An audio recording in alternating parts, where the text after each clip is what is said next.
Though many demonstrated peacefully to change the system, others used terror and violence to achieve their own ends. Among the most violent were the Weathermen, the SDS, the Black Panthers, and the FALN, a radical Puerto Rican separatist group blamed for a series of bombings and attacks on U.S. military bases. 4 fugitives on the FBI's 10 most wanted list are a product of those troubled times. Buck Revell is Associate Deputy Director of the Federal Bureau of Investigation. John, terrorism is violent crime committed for a political purpose. The 4 top 10 fugitives that you're profiling tonight all belong to organizations that use terrorism for those purposes. Buck, the political climate in America has changed. Those men and women we're about to profile, are they still really a threat? Yes, they are. Those organizations, the El Rukns, the FALN, the Macheteros, are all connected not only domestically but to international terrorist organizations. The El Rukns were dealing directly with the Gaddafi regime in Libya, and the FALN and the Macheteros have been connected to Cuban intelligence. Well, let's review their cases now. Militant Puerto Rican liberationists, the FALN. Their movement suffered a major blow when leader Oscar Lopez was arrested and jailed in 1981. He was placed in Leavenworth Federal Prison in Kansas. And according to the FBI, his followers planned to fly a helicopter into this maximum security facility, then blast their way out.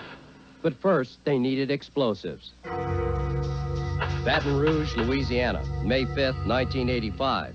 In this woods on the edge of town, the FBI says undercover agents sold 37 pounds of plastic explosives to Claude Marks.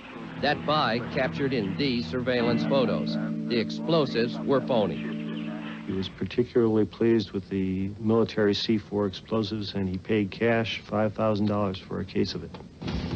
Still under surveillance, Marks crossed Baton Rouge to this fountain, where he met his accused accomplice in the plot, Donna Jean Wilmot.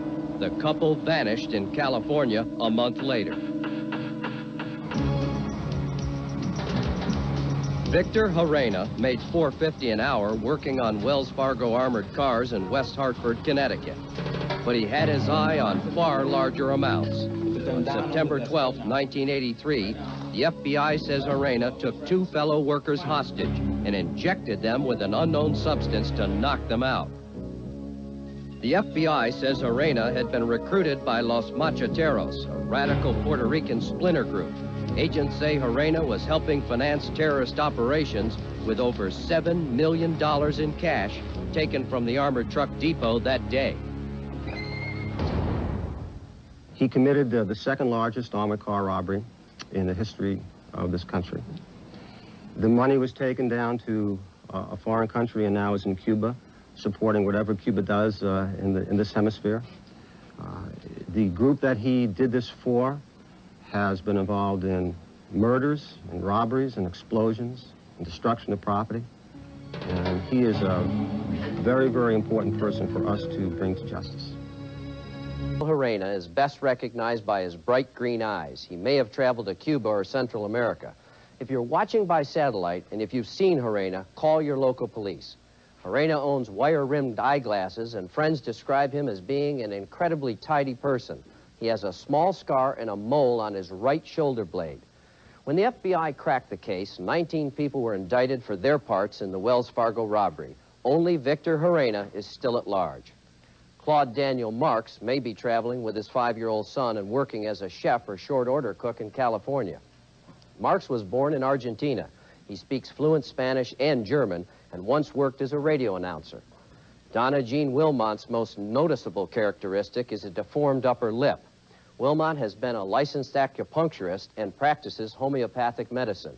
She may be working in the healthcare industry. Wilmot stands only 5 feet tall and weighs about 105 pounds.